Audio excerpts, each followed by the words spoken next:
Have you ever stopped to observe that constant chatter happening in your mind? That inner voice that seems to never rest, narrating every moment of your day, judging, criticizing, and even reprimanding you.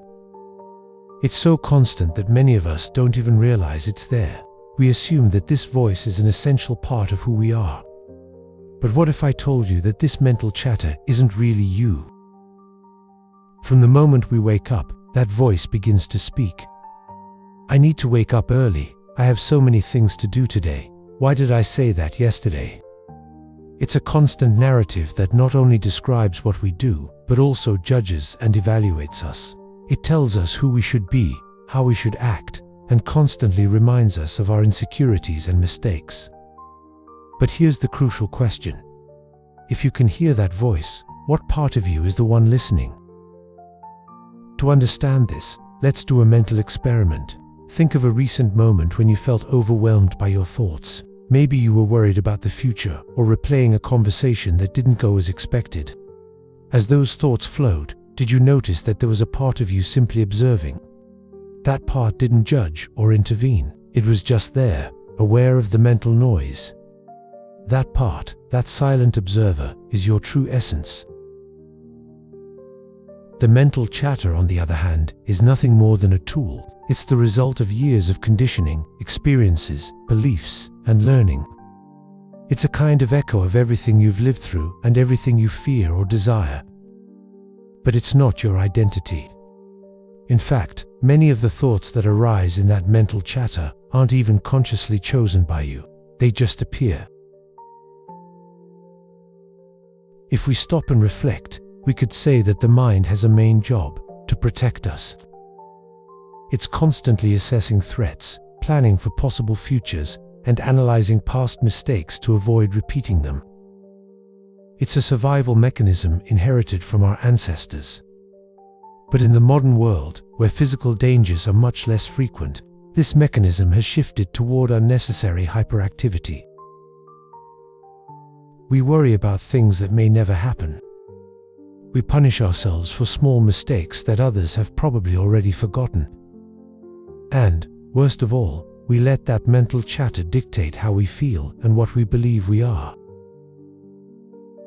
What's interesting is that, although this inner voice can be helpful in certain contexts, it can also become our greatest source of suffering. We identify so strongly with that mental chatter that we begin to believe we are what we think. If the mind tells us, "I'm not enough," we believe it. If it says, "I can't do this," we accept it as an absolute truth. But when we take a step back and observe these thoughts as something separate from our essence, we begin to realize they are not reality, but simply interpretations.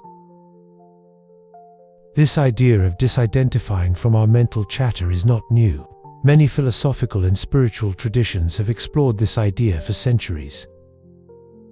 In Eastern philosophy, for example, the concept of Maya describes the illusory nature of the mind and its perceptions. In Buddhism, we are taught to observe our thoughts without attachment to them, as if they were clouds passing in the sky.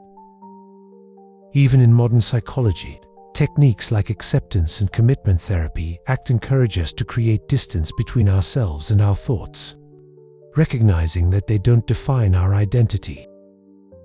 So, how can we begin to disidentify from this mental chatter? It all starts with mindfulness. The next time you notice your mind full of thoughts, whether worries, judgments, or criticisms, pause for a moment. Take a deep breath and observe those thoughts without getting involved in them. Ask yourself, who is listening to this?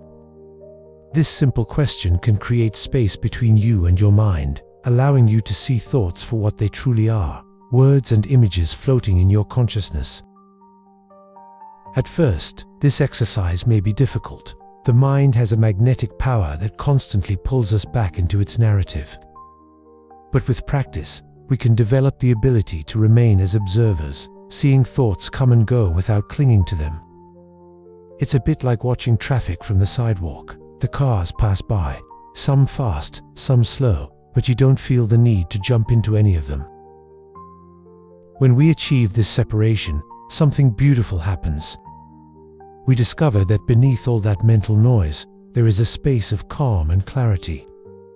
This space, which some call awareness or presence, is our true nature.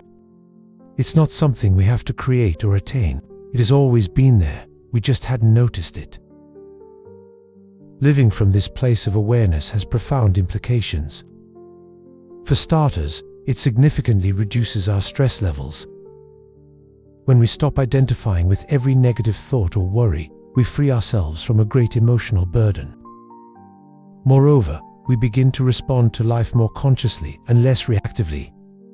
Instead of being driven by impulses or fears, we can make decisions from a place of calm and clarity. It's also important to consider how this practice influences our interpersonal relationships. When we stop being trapped in our mental narrative, we can listen to others more deeply and genuinely. We become more compassionate because we understand that, just like us, others are also dealing with their own mental chatter. This recognition can transform the way we interact with the world. Now, for many people, the idea of observing the mind may seem abstract or difficult to apply in daily life. However, there are simple tools that can help. Meditation, for example, is an ancient practice that trains our ability to observe without judgment. It's not about clearing the mind, as many believe, but rather noticing what occurs in our mind without identifying with it. Likewise, conscious breathing exercises or even journaling can be effective ways to connect with that internal space of observation. As we deepen this process, we can also begin to question the stories our mind tells us. If a recurring thought says, "I'm not capable of achieving this," we can stop and ask, "Is this really true?" Many times, we'll find that those thoughts aren't facts, but simple interpretations based on fears or past experiences. By challenging these narratives, we open the door to new possibilities. Of course, this doesn't mean the mind is our enemy. It's a powerful tool that has allowed us to accomplish amazing things as a species, but like any tool, it should be used wisely. The key is to recognize that we are the ones using the tool, not the tool itself. Ultimately, the mental chatter is not you, it's a part of you, but it does not define your essence. By recognizing this, you free yourself from many of the self-imposed limitations and discover a level of peace and freedom that is always available, even amidst the chaos. If this message resonated with you, I invite you to reflect on how you interact with your own mental chatter. Do you identify with it? Or can you observe it from a distance? Share your thoughts in the comments, and don't forget to subscribe for more content that explores the depth of our human experience. Thank you for being here, and I'll see you in the next video.